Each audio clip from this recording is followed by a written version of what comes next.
போற்றி நாட்டவர்க்கும் இறைவா போற்றி. ஏகம்பத்துரையந்தாய் போற்றி. பாகம் வெண்ணுரானாய் போற்றி. காவாய் கனகத்திரளே போற்றி. கைலை மலையானே போற்றி போற்றி.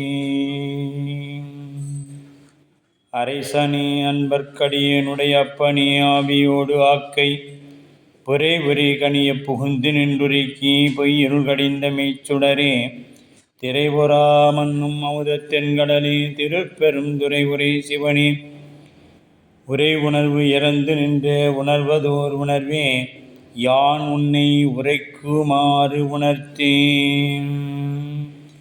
சைவத்தின் மேல் சமயம் வேறு இல்லை அதில் சார் சிவமாம் தெய்வத்தின் மேல் தெய்வம் இல்லெனும் நான் மறை செம்பொருள் வாய்மை வைத்த சீர்திரு தேவாரமும் திருவாசகமும் உய்வைத்தரச் செய்த நால்வர் ஒற்றால் எம் உயிர் துணையே.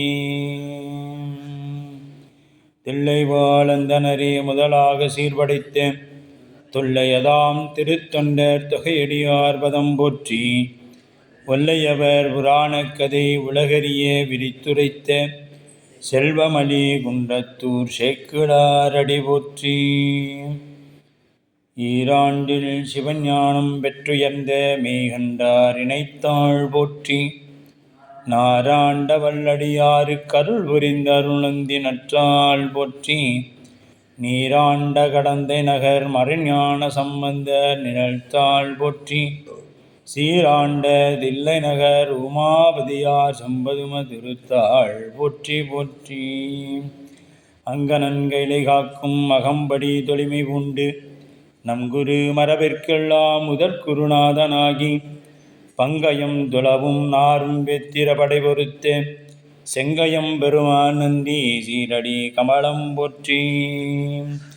கல்லாலின் புனையமர்ந்து நான் மறையாதங்க முதல் கற்ற கேள்வி வல்லார்கள் நால்வர்க்கும் வாக்கிறந்த புரணமாய் மறைக்கு அப்பாலாய் எல்லாமாய் அல்லதுமாய் இருந்ததனை இருந்தபடி இருந்து காட்டி சொல்லாமல் சொன்னவரை நினையாமல் நினைந்து அவத்தொடக்கை வெல்வம். கைலாய பரம்பரை சிவஞான போத நெறி காட்டும் வெண்ணை பயில்வாய்மை மெய்கண்டான் சந்ததிக்கோர் மெய்ஞான பானுவாகி குயிலாரும் பொழில் திருவாவடு துறைவாள் குரு நம சிவாய தேவன் சைலாதி மரபுடையோன் திருமரபு நீடூடி தலைக்கமாதோ. பண்டைய மறை வண்டு அரற்ற பசுந்தேஞான பரிந்துழுக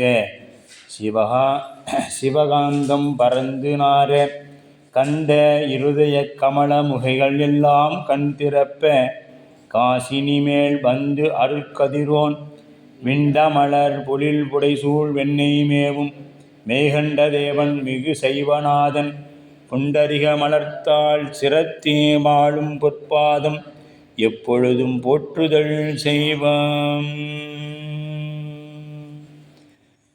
எல்லாமல்ல என்னுடைய பேரொரு கருணையும் குருவருளும் முன்னின்றல் செய்ய மேகண்ட தேவநாயனார் அருள் செய்த சிவஞான போதம் என்னும் இந்த ஒரு அற்புத நூலை சிந்திக்கக்கூடிய தவம் நம் தமக்கு வாய்த்துள்ளது.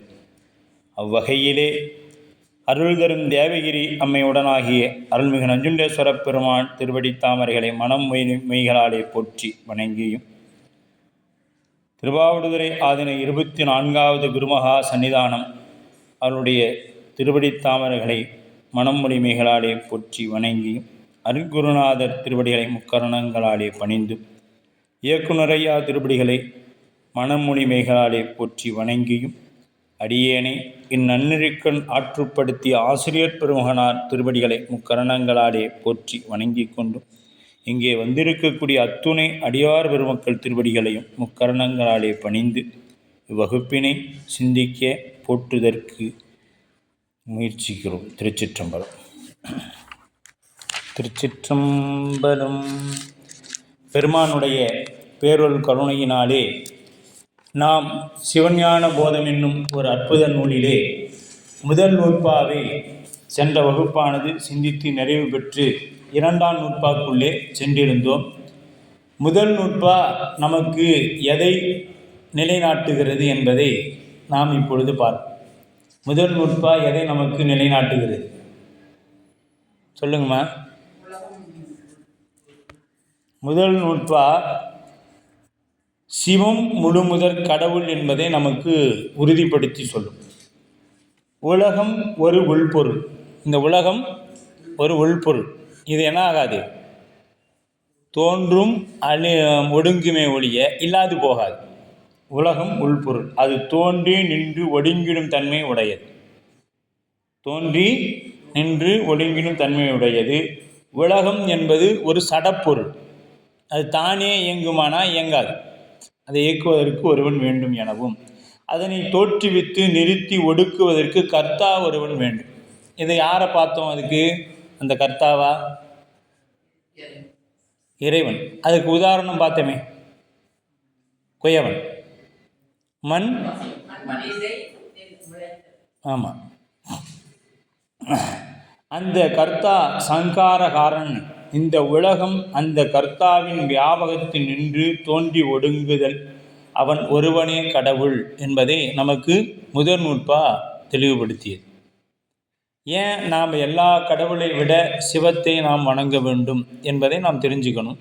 அதற்கு முதல் நூற்பா அந்த கேள்விகளை எல்லாம் நாம் ஒரு கேள்வி மறுக்கிறது மட்டுமல்ல, அதை ஏன் மறுக்கிறோம் அதற்குண்டான விடைகளையும் கொடுப்பது தான் நமக்கு சிவஞான போதத்தோட வேலை. அப்போ இந்த சூத்திரத்தில் நிறுவப்படும் கொள்கைகள்னு பார்த்தோம்னா, உலகம் என்றும் உள்பொருள். அடுத்து ரெண்டாவது, நீங்கள் புத்தகத்தில் பார்த்தீங்கன்னா 48வது பக்கம் பாருங்கள். சிவஞான போதம் புத்தகத்தில் 48வது பக்கம் அதில் போட்டிருப்பாங்க பாருங்கள். உலகம் என்றும் உள்பொருள், உலகம் தோன்றி நின்றும் ஒடுங்கும் தன்மை உடையது, உலகம் செய்வோன் ஒருவனை உடையது. உலகம் தானா தோன்றாது, தானா ஒடுங்கி கொள்ளாது அப்படின்னு. உலகை முத்தொழில் படுத்துபவன் சங்காரகாரனே. முத்தொழில்னா என்ன பண்ணுறது? அதாவது தோற்றுவித்தல், நிலைபெறச் செய்தல், ஒடுக்குதல். இதை மூன்றையும் செய்வாங்க. சங்காரகாரனாகிய சிவபெருமான் ஒருவனே கடவுள், ஏனையோர் கடவுள் ஆகார். இதை நாம் யாருக்கு சொல்கிறாங்க? மெய்கண்டார் நமக்கு சொல்கிறார். நாம் இதை படிச்சுட்டு போய் மற்றவங்ககிட்ட வாதம் பண்ணுறதுக்காக இல்லை, நம்மை நாம் தெளிவுபடுத்தி கொள்வதற்காக. அவங்க அவ்வளவில் அவன் மகிழ்க, அவன் அவ்வளோதான், அவனுக்கு தெரிஞ்சிருக்கு, அதை கும்பிடு, ஒன்றும் தப்பு இல்லை, அதை சரியாக கும்பிடு அப்படின்னு சொல்லிட்டு வந்துடணும். அவன்கிட்ட போய் இல்லை இல்லை நீ திருநீர் தான் போடணும், ருத்ராட்சம் தான் வைக்கணும், சிவன் தான் கடவுள்னா நீ, அதாவது அதை பற்றி தெரியாதவன்கிட்ட போய் அதை பற்றி பேசி ஒன்றும் இல்லை. சாமியை பற்றி கேட்குறாங்களா அவங்களிடத்துல நம்ம இதை பேசலாம். அதனால தான் நால்வர் பெருமக்கள் நாம் இந்த வகுப்பு தொடங்கும் பொழுதே சொல்லியிருப்போம். நால்வர் பெருமக்கள் சென்று சைவத்தை கொடுத்தவங்க, சந்தானக்குறவர்கள் இருந்து சைவத்தை கொடுத்தவங்க. இருக்கிற இடம் தேடி வந்தால் அவங்களுக்கு சொல்லுவாங்க, இல்லைன்னா அவங்க என்ன வினை பயனோ அதை அனுபவிக்கிட்டு. ஏன்னா இவங்க வினை கொள்கையை ரொம்பமாக பிடித்தவங்க. அதுக்காக நம்ம நால்வர் பெருமக்கள் இல்லையானா அவங்க உண்டு. ஆனால் அவங்க எப்படின்னா எளிமையாக இன்னும் இறங்கி போய் சொன்னாங்க. இது சாத்திரம் என்பதனால அமர்ந்து கேட்கணுங்கிறதுனால தான் அதை அவங்க அமர்ந்த கோலத்தில் நமக்கு காட்சி கொடுக்குறாங்க என்ற அளவில் நாம் சென்ற வகுப்பானது நிறைவு செய்து வந்தோம். இப்போ இரண்டாம் நூற்பா. முதல் நூற்பாவில் உலகம் முதல்வனிடத்தில் ஒடுங்குவன, அவனிடத்தே இருந்து தோன்றும் என்பது கூறப்பட்டது. இப்போ உலகம் எங்கே ஒடுங்குதோ அங்கே தான் தோற்றுவிக்கப்படும், இல்லைங்களா? எங்கே தோன்றுதோ அப்போ அங்கே தான் ஒடுங்கி இருக்கணும். அப்போ அந்த தோற்றமும் ஒடுக்கவும் செய்யக்கூடியது யார்? சிவம். அவரை தவிர யாரையும் ஒடுக்கம் செய்ய முடியாது. அவர் தான் எல்லாத்தையும் ஒடுக்குது. அது தோன்றும் காலத்தில் எவ்வாறு தோன்றும், முதல்வன் அதனை எந்த முறையில் செயல்படுத்துவான், அறியும் அவா மாணவர்களுக்கு எழும். இப்போ இறைவன் அதை எப்படி தோற்றுவிக்கிறான், அதை எப்படி செயல்படுத்துகிறாங்கிற ஒரு ஆர்வம் நமக்கு உண்டு, அப்படியா? அப்போ நூற்பா, இப்போ நூற்பாக்குள்ளே போகிறோம்.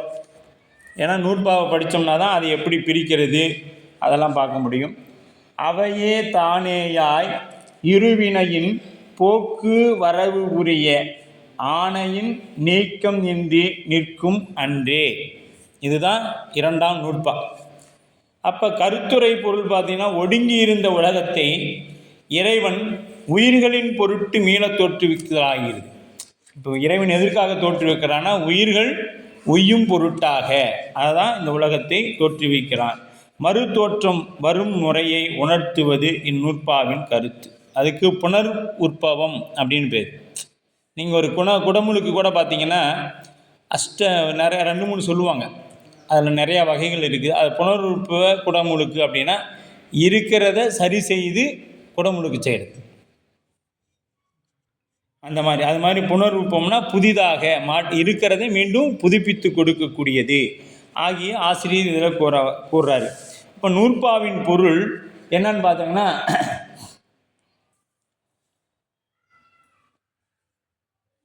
ஒடுங்கி இருந்த உலகத்தை உயிர்கள் பொருட்டு இறைவன் மீண்டும் தோற்றுவிப்பதாகிய புனருற்பவம், அதாவது மீள தோற்றுவித்தல் வரும் முறையை உணர்த்துவது இந்நூற்பாவின் கருத்தாகும். முதற்காரணன் தோற்றுவிக்கிறதுக்கு முதற்காரணன் வேணும், துணை காரணன், நிமித்த காரணம் என்று 3 வேண்டும் இல்லையா? அது இருந்தால் தான் ஒரு பொருள் நாம் தோற்றுவிக்க முடியும். அப்போ நூற்பாவின் பொருள், இறைவன் உயிர்களோடு கலந்து ஒன்றாய் நிற்கின்றான். பொருள் தன்மையினால் அவற்றின் வேறாகி நிற்கின்றான். ஒன்றாய் வேறாய் உடனாய், அவையும் தானுமாய் உடனாகி நிற்கின்றான். இப்போ சாமி எப்படி இருக்கிறார் உயிர்களுக்கு?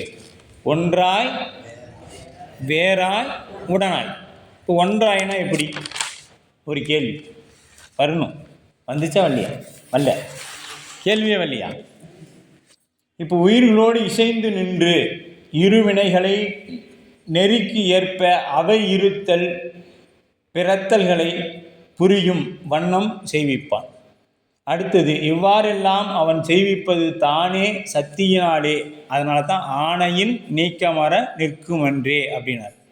ஆணை அப்படின்னாவே சக்தி, பவர். ஆங்கிலத்தை சொல்லணுன்னா பவர் அப்படின்னு சொல்லுவாங்க. இப்போ கவர்னரு ஒரு சட்டத்தை நிறைவேற்றாங்க சட்டசபையில். அதற்கு என்ன பேருங்க? ஆணை. ஆணை பிறப்பிக்கப்பட்டது. அந்த ஆணை நமக்கு இப்போ ஜியோன்னு ஒன்று சொல்லுவோம். அது நமக்கு வந்தால் தானே அது இப்போ சட்டத்தில் அங்கே சொல்லிடுவாங்க, எங்கள் சட்டசபையில் சொல்லிடுவாங்க. ஆனால் அந்த செயல்பாடு எப்போ நமக்கு பேப்பராக கைக்கு கிடைக்குதோ அப்போ தான் அது செயல்பாட்டுக்கு வரும். அதுதான் ஆர்டர்னு சொல்லுவாங்க. ஆர்டர், ஆணை, பவர், இது எல்லாமே ஒரு சொல் தான். சரிங்களா? அந்த ஆணை நமக்கு கைக்கு கிடைத்தாதான் அது செயல்படுத்துவாங்க. அது வரைக்கும் போய் கேட்டோம்னா என்ன சொல்லுவாங்க? இப்போ உதாரணத்துக்கு ரேஷன் கடையில் போனோமா, இப்போ வர மாதத்துலேருந்து 10 கிலோ அரிசி இலவசம்னு சொல்லிட்டாங்க. ஆனால் இவங்க போட மாட்டாங்க போனீங்கன்னா. ஏன்னு கேட்டால், எங்களுக்கு அங்கே சொல்லிட்டாங்கப்பா, எங்களுக்கு முறையான ஆர்டர் வரல, அதற்கு உண்டான பொருளும் இன்னும் வரல அப்படின்னு சொல்லுவாங்க. அப்போ ஆணை என்பது பவர். ஆணை என்பது பவர், சக்தி அப்படின்னு பொருள். அதுதான் ஆணை நமதே அப்படின்னாரு. திருஞான சம்பந்த பெருந்தகை என்ன சொன்னார்? அரசாழ்வர் ஆணை நமதே அப்படின்னா உத்தரவு, அவ்வளோதான். நம்ம தான் ஆட்சி பண்ணுறோங்கிற உத்தரவு, அந்த சக்தி அப்படிங்கிறதையும் அந்த இடத்துல கொடுப்பாங்க. நம்ம திருவற்பயன்லையும் இதை பார்த்தோம். அப்படியா? அச்சக்தியில் இருந்து வேறாகாது பிரிப்பின்றி இருக்கும். இப்போ இறைவன் எப்படி சக்தி வேற இறைவன் வேற இல்லை அப்படின்னு பிரிப்பு இல்லாமல் இருப்பான். நாம் பார்த்துக்கிட்டே இருந்தோம். இறைவன் என்னைக்கு ஒரு உருவம் தாங்கி கீழே இறங்குறாரோ, செயல்பாட்டுக்கு உலக செயல்பாட்டுக்கு வருதோ, அப்போவே அது என்ன பேருங்க? சக்தி, ஆணை தான். அருட்சக்தியின் வழியாக தான் இந்த உலகம் நமக்கு இயக்கப்படும். அப்போ இதோட முதல் கூறு அப்படின்னு பார்த்தீங்கன்னா, இறைவன் உயிர்களோடு இயந்து நிற்றல். முதல் கூறு. முதல்ல இதை 4 கூறாக பிரிக்கிறார். இந்த நூற்பாவை 4 கூறாக பிரிக்கிறார். அவையே தானேயாய் இருவினையின் போக்குவரவு புரிய ஆணையின் நீக்கமின்றி நிற்கும் அன்றே என்கிறத 4 கூறாக பிரிக்கிறார் ஆசிரியர். முதல் கூறு, முதல்வன் உயிர்களோடு இயந்து நிற்றல். இரண்டாவது கூறு, உயிர்களை வினைக்கு ஏற்ப செயல்படுத்துதல். மூன்றாவது கூறு, உயிர்கள் இறந்தும் பிறந்தும் வருதல். நான்காவது, உயிர்களை செயல்படுத்து தனது சக்தியின்றி இறைவன் வேறாகாது நிற்றல்.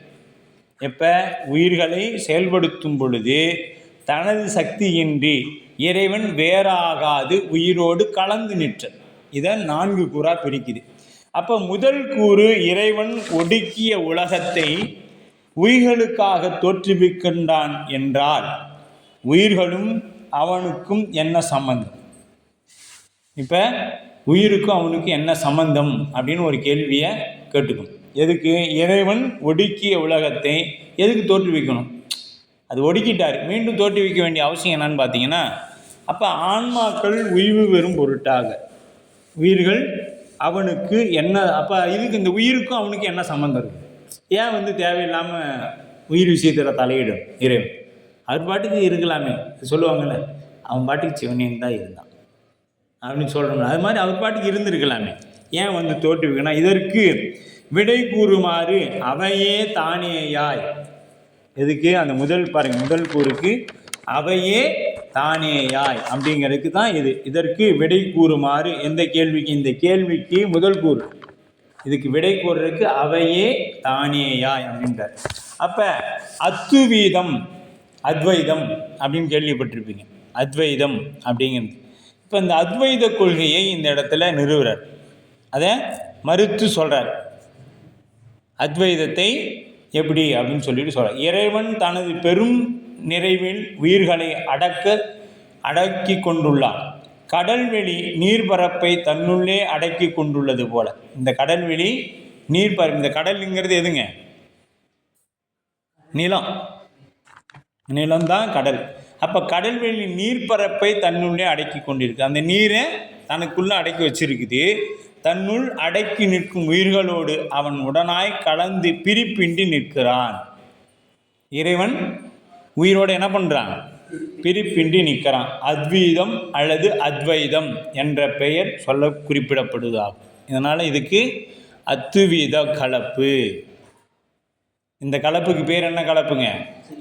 அத்துவீத கலப்பு. அப்போ மூவகையினாதல் அப்படின்னா, மூவகையினா உயிர்களோடு கொண்டுள்ள இவ் அத்வீத தொடர்புக்கு மூவகையால் கூறப்படும். ஒன்று, அவையே தானேயாய் என்று தொடரில் இம்மூன்றின் வகையும் உணர்த்தினான். அவையேயாய் என்றதாம் தானேயாய் எனவும் அவையே தானேயாய். இப்போ அவையேயாய், தானேயாய், அவையே தானேயாய் அப்படின்னு மூன்றா இதை பிரிக்கிறான். அவையே ஆதல் என்பது ஒன்றாதல், அதை குறித்து வச்சுங்க. அவையே ஆதல், அவையை ஆதல் அப்படிங்கிறது ஒன்றாதல். தானே ஆதல் வேறாதல். அவையும் தானுமாய் அப்படின்னா உடனாதல்.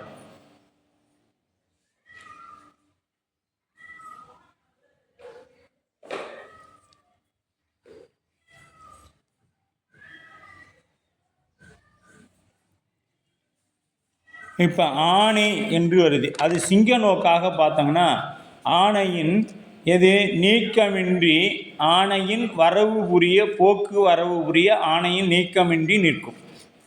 அதுக்கு ஆணை என்பது சிங்க நோக்கு அப்படின்னு சொல்லுவாங்க. முன்னுக்கும் பின்னுக்கும் நடுவில் பொருள் தரக்கூடியதாக இருக்கும். எதை? போக்கு வரவு புரிய. இந்த உயிர்கள் போகுவதற்கும் வருவதற்கும் போக்கு வரவும் புணர்வுமிலா புண்ணியனாகிய சிவபெருமான் இந்த உயிர்களை என்ன பண்ணுறான்? போக்கு வரவு புரிவதற்காக ஆணையின் நீக்கமின்றி நிற்கும் அன்றே அப்படின்ட்டார். அது சிங்க நோக்கு அப்படின்னு சொல்லப்படும், போல் நிற்கும் அப்படின்னு சொல்லப்படும். ஒன்றாதல் அப்படின்னா உயிர் கலப்பு இல்லாமல் உடல் தனித்து நிற்றல் இயலாது. அப்படி இந்த லைட்டு போடுங்க. உயிரின் கலப்பு இல்லாமல் உடல் தனித்து நிற்க இயலாது. இப்போ தனியாக இந்த உடம்பு இருக்குமானா? இருக்காது.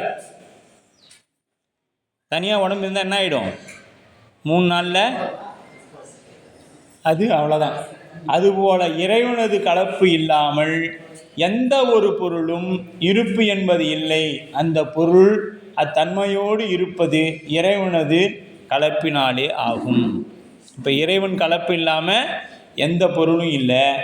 இது எப்படி இருக்குது அப்படின்னா, உயிர் கலப்பு இல்லாமல் உடல் தனித்து இயங்காது.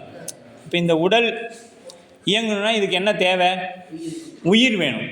அந்த உயிர் இயங்கணும்னா அதற்குள்ள இறைவன் இருக்கணும். அப்போ தான் உயிர் இயங்கும். ஏன்னா உயிர் தானாக என்ன பண்ணாதுங்க? இயங்காது. அப்போ அதுபோல இறைவனது கலப்பு இல்லாமல் உயிரானது இலங்காது, வேறாது. இப்போ ஒன்றாதல் என்பது இப்போ இதுக்கு உதாரணம் என்ன சொல்கிறான்னா, ஒரு தாய் கருத்தரிச்சிருக்கா. அப்போ அந்த குழந்தையும் தாய் என்னாச்சு, ஒன்றாது பிறந்துருச்சு.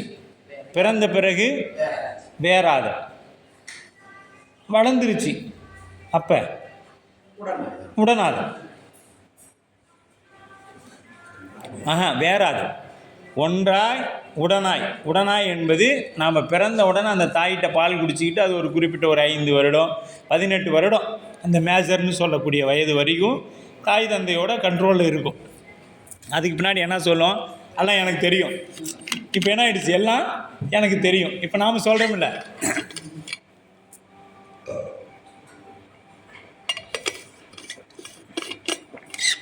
திருநீர் ருத்ராட்சம் போகிற வரைக்கும் யாராவது ஒரு ஆசிரியர் நமக்கு கிடைக்க மாட்டாங்களா, ஒரு நல்ல குருநாதர் கிடைக்க மாட்டாங்களா, ஓடுறோம். ஓடின பிறகு ருத்ராட்சம் திருநீர் போட்டு திருமுறை படித்த உடனே ஒரே ஒரு பாட்டு பாட தெரிஞ்சோன்னு என்ன ஆகிட்டோம், நம்மளே குருநாதர் ஆகிட்டோம். அது வரைக்கும் நமக்கு யாராவது திருநீர் ருத்ராட்சம் பூச மாட்டாங்களா, போய் கேட்போம். எப்படிங்க இந்த 16 இடத்துல எங்கே வைக்கணும், கையை மடித்து போடணுமா? ஏன்னா நாங்களாம் முதல்ல அப்படி தான் திருநீர் பூசணும். இப்போ கையை மடித்து சினிமா படத்தில் வர மாதிரி, திருவிளையாட படத்தில் வர மாதிரி இப்படி போட்டுக்குவோம். இப்படி போட்டால் தான் பார்த்தா நிறைய இப்படி ரவுண்டு அழகாக இருக்குதா, அப்படிலாம் பார்த்து திருநீர் ரசித்தவங்க. அப்போவுமே இப்படிலாம் பூசக்கூடாதுன்னு ஒருத்தர் வந்து சொன்னாங்க. யார், நம்ம சொக்கலிங்கம் ஐயா தான் நமக்கு வந்து இங்கே உழவாரத்துக்கு வந்தாங்க எடப்பாடி கோயிலில். அப்போ அவர் வந்து கூப்பிட்டு, இங்கே வாங்கப்பா, ஈரோடு மையத்தில் பதி பசு பாசம் சைவ சித்தாந்த வகுப்பு நடக்குது. அப்படி நாங்கள் என்னென்னா, பதினா கணவன், பசுனா நம்ம பிரதோஷத்துக்கு வரோம், இந்த நந்தி அப்படிங்கிறதெல்லாம் தெரிஞ்சுக்கிட்டு, சரி இதை பற்றி ஏதோ சொல்ல போகிறாங்க, நம்ம போய் படிக்கலாம். அன்றைய பேப்பரில் இருந்துச்சு, படிக்க போகலாமே அப்படின்னு திருவாவடுதுறை ஆதீனத்தோட பயிற்சி மையமாம போகலான்னு சொல்லிவிட்டு அப்போ போனோம். அது எங்கள் நண்பராவது சொல்லியிருக்கலாம். இப்போ பதிய பசு பாசனா இறைவன் நந்தி, சரி அவரும் தெரியும்னு நினச்சிக்கிட்டார். அங்கே போய் உக்காந்தா தான் தெரியுது, பதினா இறைவன், பசுனா நாம தான் அப்படிங்கிறதெல்லாம் அங்கே வகுப்பு போன பிறகு தான், சைவ சித்தாந்த வகுப்பு போன பிறகு தான் தெரிஞ்சுது. அப்போ அதுபோல் இங்கே ஒன்றாய் உடனாய் வேறாய், இதை வச்சுக்கலாம் ஒரு எடுத்துக்காட்டு. சரிங்களா? அது ராஜாஜியோட தந்தை வந்து, ராஜாஜி எங்கேயோ போனாராம், ராஜாஜி தான் நினைக்கிறேன், எங்கேயோ போனாராமா. போகும்பொழுது அவர் எப்பொழுதுமே ஒரு கைத்தடி வச்சுருப்பார். அது ஒன்றாய் இருக்கும், எப்பொழுதுமே கூடவே இருக்கும். ஒரு இடத்துல போனோன்னு இது ஆயுதம்னு சொல்லி அவங்க தனியாக வாங்கி வச்சுட்டாங்க. வேறாய் ஆயிடுச்சு அந்த இடத்துல, அவரும் அந்த கைத்தடியும் வேறாயிட்டாங்களாம். மீண்டும் அங்கேருந்து வரும்பொழுது அது உடனாக எடுத்துக்கிட்டோம். உடன் நமக்கு உடுமையானதுன்னு சொல்லி உடனாக எடுத்து வந்தார். அது உடனாக இருந்தது அப்படின்னு சொல்லிட்டு அது சொல்லுவார். ராஜாஜி சொன்னதாக சொல்லுவாங்க. அதுபோல் இங்கே ஒன்றாய் அப்படிங்கிறதுக்கு என்னாச்சு, இறைவன் ரெண்டும் இறைவனது கலப்பினாலே, எது உயிரோடு கலந்து உயிர் கலப்பு இல்லாமல் உடல் தனித்து இயங்காது. அதுபோல இறைவனது கலப்பு இல்லாமல் எவ்வகை பொருளும் இருப்பு என்பது இல்லை. ஏதாவது இருக்குமானா எந்த ஒரு பொருளாக இருந்தாலும் அவர் இல்லாமல் இல்லை, அவன் இல்லாமல் இல்லை. அவ்வாறு பொருள்கள் அவ்வாறு தன்மையோடு இருப்பது இறைவனது கலப்பு.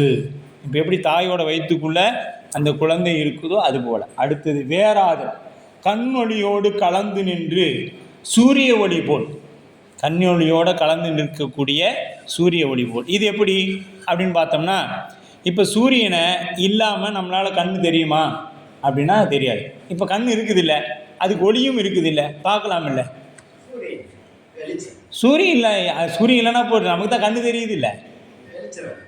அப்போ இதுதாங்க உயிர். ஏன் சைவ சித்தாந்தத்தில் வந்து பார்த்திங்கன்னா கண்ணோட உயிரை ஒப்பிடுறாங்கன்னா, உயிர் இருக்கும், அது அறிவித்தாலன்றி அறியாது, அறிவித்தாலன்றி அறியாது. நானே ஆசிரியர், நானே படித்து நானே எல்லாம் தெரிஞ்சுக்குவேன், எனக்கு எந்த குருநாதரும் வேண்டாம், எந்த மனிதருடைய காலையும் நான் விழுந்து வணங்கின பழக்கம் என்கிட்ட இல்லை.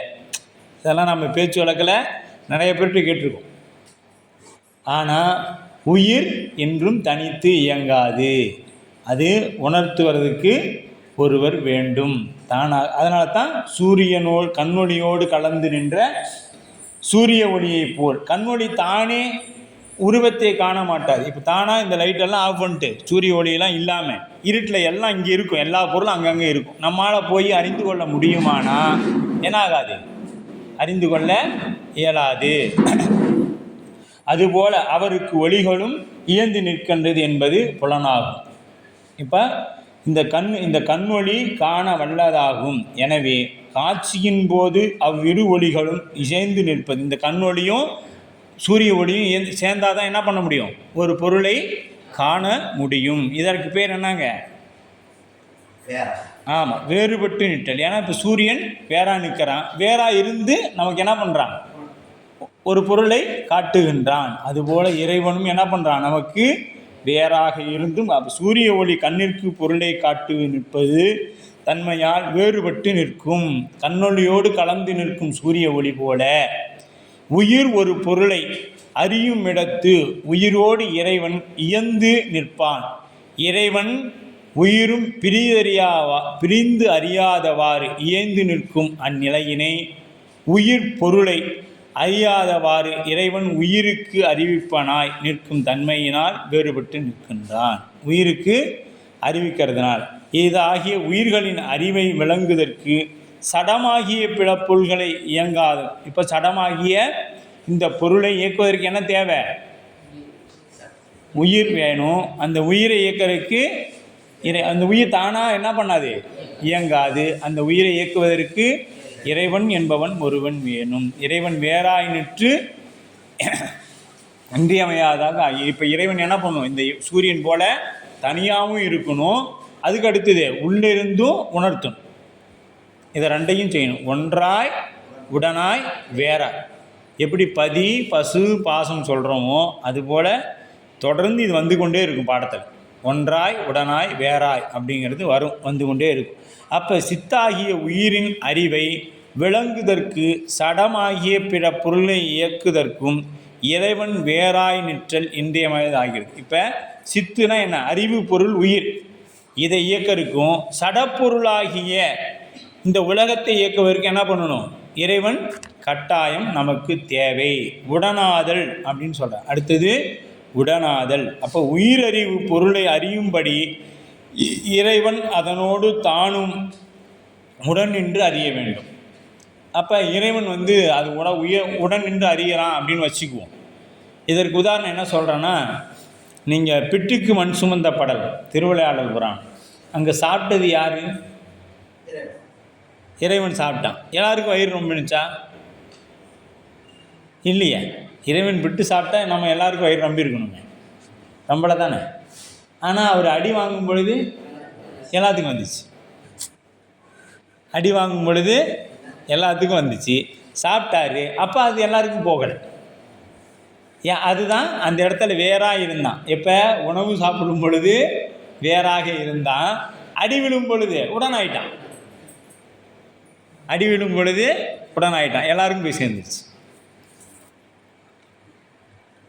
ஒன்றாய் உடன். அது அந்த புராணத்திலே வரும் பொழுது வரும் அந்த கருத்து, இறைவன் எப்படி இருக்கிறார் அப்படின்ட்டு. எனவே உடனாவது உயிருக்கு ஒன்று அறியும் பொழுது இறைவனுக்கு அவனோடு உடன் சென்று அறிவதாகும். உவமை அப்படின்னு பார்த்தீங்கன்னா கண்ணொடியோடு கலந்து நிற்கும் உயிர் போல. இப்போ இந்த கண்ணு இருக்குது, சூரியனும் இருக்குது. உயிர் இல்லைன்னா கண்ணு விழிச்சிக்கிட்டு தானே இருக்குது, ஆனால் பார்க்கும். இறந்து போய் ஏறக்குறைய 1 மணி நேரமோ 2 மணி நேரமோ கண்ணுக்கு உயிர் இருக்கிறதா சொல்லப்படும். அதான் கண்தானம் பண்ணவங்க உடனே இறந்த உடனே சொல்லிட்டாங்கன்னா அதை எடுத்து வச்சுக்குவாங்க. அப்போ அது வரைக்கும் இருக்கும். ஆனால் அந்த கண்ணு பார்க்குமே ஒழிய அது உணர்ந்துக்குமானா உணராது. ஏன்னா உயிர் அறிவு செயல்படாது. அதனால் அது சில நேரங்களில் கண்கள் விழித்திருக்கும், எதிரே வரும் நண்பன் காண மாட்டான். இப்போ கண் இருக்கும், அறிவு எங்கே இருக்குது? அறிவு வேறு எதையோ சிந்திச்சிட்டு இருக்கும். அப்போ நாம் சொல்லுவோம், நான் உன்னை பார்த்தேன், அவர் பார்க்காமையே போகிறாரு. வர இப்படி தம்ப ஆகிட்டாங்க. அவர் முதல்ல நல்லா தான் இருந்தார். இப்போ இந்த சித்தாந்த வகுப்பு பெரிய புராணம்லாம் எடுக்க ஆரம்பித்தாரா, அதிலேருந்து நம்ம கும்பிட்டோம்னா கூட அவர் பாட்டுக்கு கண்ணு தெரியாமல் போயிட்டே இருக்குது. வளர்ந்துட்டு அப்படி தான் நன்மை நம்ம தான் நம்மளே மாற்றிக்கணும் அப்படின்னு சொல்கிறோமா இல்லையா? அடுத்த நாள் பார்த்து ஐயா இந்த மாதிரி கும்பிட்டு சாமி நாங்கள் உங்களையே கவனிக்கலை. ஆனால் நம்ம கண் என்ன பண்ணியிருக்கோம்? அவரை பார்த்துருக்கோம், கண் பார்த்துருக்கோம். ஆனால் உயிர் எங்கே இருக்கும்?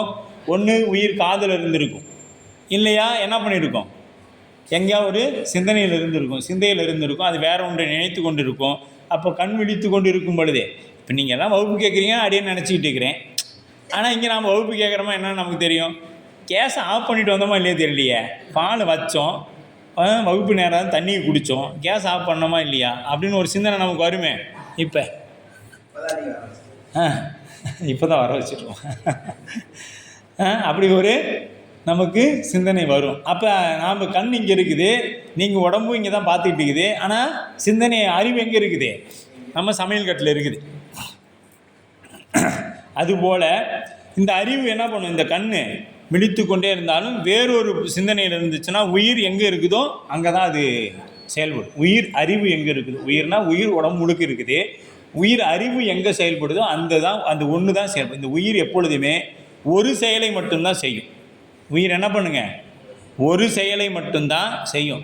அது இஷ்டத்துக்கு எல்லா பணிகளும் செய்து கொள்ள முடியாது. அதை நாம் இன்னும் பின்னாடி நிறைவாக பார்க்க போகிறோம். சில நேரத்தில் கண்கள் விழித்திருக்கும் பொழுது ஒரு பொருளை காண சிந்தனை வேறொரு பொருளை சிந்திக்கும். எனவே உயிர் பொருள்களை அறிந்து அனுபவிக்கும் இறைவன் உடனாய் நின்று அறிதல் இன்றியமையாத ஆகிறது. அப்போ ஆமாம், அறிவு, உயிர் அறிவு, அறிவில்லை உயிர் அறிவு.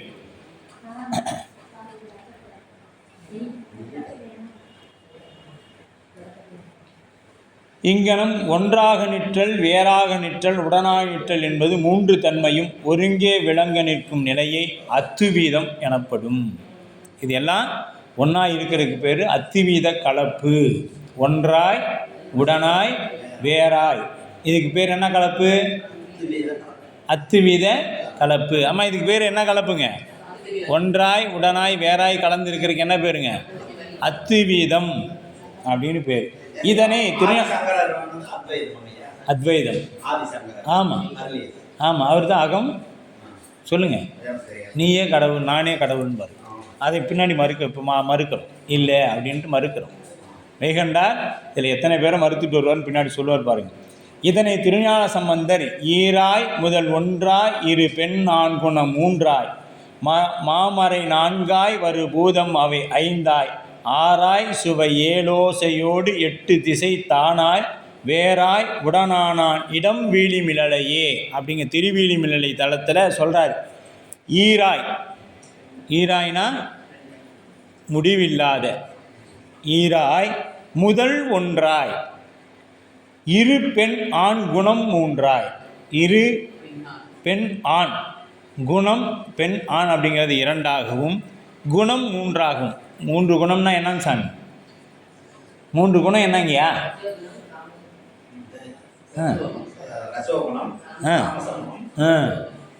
அப்புறம்